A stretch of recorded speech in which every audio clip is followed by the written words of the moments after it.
নমস্কাৰ প্ৰিয় বন্ধুসকল, স্বাগতম জনাইছোঁ মোৰ এই ইউটিউব চেনেল জিকে মাইন আছামলৈ। আজি এই ভিডিঅ'টোৰ দ্বাৰাই আপোনালোকক কেইটামান আচৰিত ধৰণৰ প্ৰশ্ন সুধিম আৰু লগে লগে তাৰ উত্তৰো জনাই যাম। গতিকে ভিডিঅ'টো শেষলৈকে চাই থাকিব। যদি আপুনি উত্তৰবোৰ আগতীয়াকৈ জানে তেনেহ'লে কমেণ্ট বক্সত কমেণ্ট কৰি নিশ্চয় জনাব। আৰু মোৰ এই চেনেলটোত যদি আপুনি প্ৰথম আহিছে তেনেহ'লে ছাবস্ক্ৰাইব কৰিব আৰু ওচৰতে থকা বেল আইকনটো দবাই দিব। গতিকে আহক আপোনাৰ বহুমূল্য সময়খিনি নষ্ট নকৰি আজিৰ এই ভিডিঅ'টো আৰম্ভ কৰোঁ। আজিৰ ভিডিঅ'ৰ 1 নম্বৰ প্ৰশ্নটো হৈছে, ছোৱালীসকলৰ এইটো কি বস্তু যিটো সৰু সোমালে বিষায় কিন্তু ডাঙৰ সোমালে আৰামত সোমায়?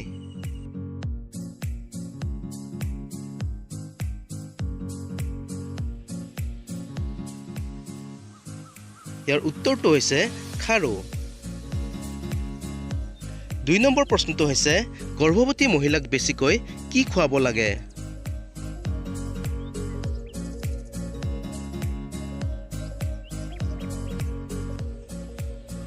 ইয়াৰ শুদ্ধ উত্তৰটো হৈছে গাখীৰ আৰু দালি। 3 নম্বৰ প্ৰশ্নটো হৈছে, কেনেকুৱা বতৰত পুৰুষ আৰু মহিলা দুয়োৰে উত্তেজিত হয়?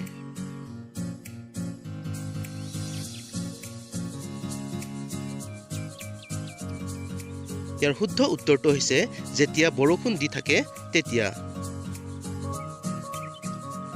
4 নম্বৰ প্ৰশ্নটো হৈছে, কি বস্তু ফাটিলে অলপো শব্দ নহয়?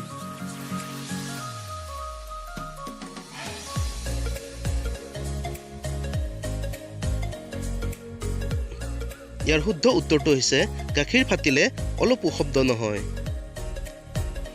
5 নম্বৰ প্ৰশ্নটো হৈছে, বিয়াৰ কিমান দিনৰ পিছত সন্তান জন্ম দিব লাগে?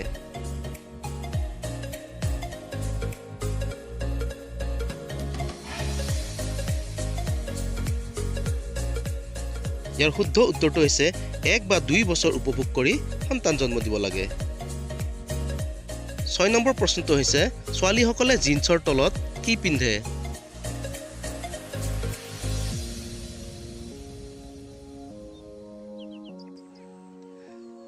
ইয়াৰ শুদ্ধ উত্তৰটো হৈছে ছোৱালীসকলে জিন্সৰ তলত জোতা বা চেণ্ডেল পিন্ধে। 7 নম্বৰ প্ৰশ্নটো হৈছে, কি বস্তু ধোৱাৰ পিছত লেতেৰা হয়?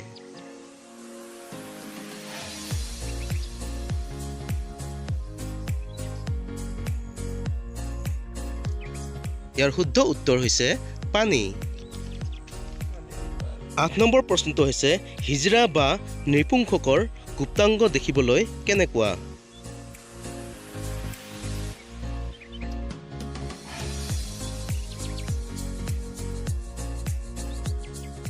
ইয়াৰ উত্তৰটো হৈছে, হিজৰা বা নৃপুংসকসকলৰ গুপ্তাংগ দেখিবলৈ 2 ধৰণৰ হয়।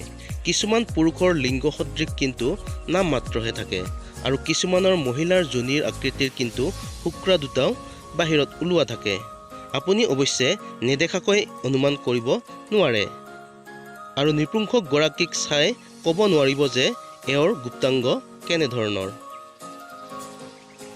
9 নম্বৰ প্ৰশ্নটো হৈছে, এই পৃথিৱীত আপুনি কোনজন লোকৰ লগত বেছি সংগ দিব?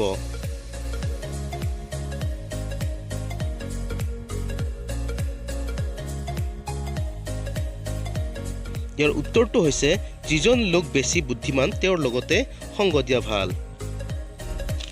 আজিৰ ভিডিঅ'ৰ অন্তিম অৰ্থাৎ 10 নম্বৰ প্ৰশ্নটো হৈছে, এইটো কি বস্তু যিটো দেখিবলৈ ক'লা কিন্তু ব্যৱহাৰ কৰিলে ৰঙা?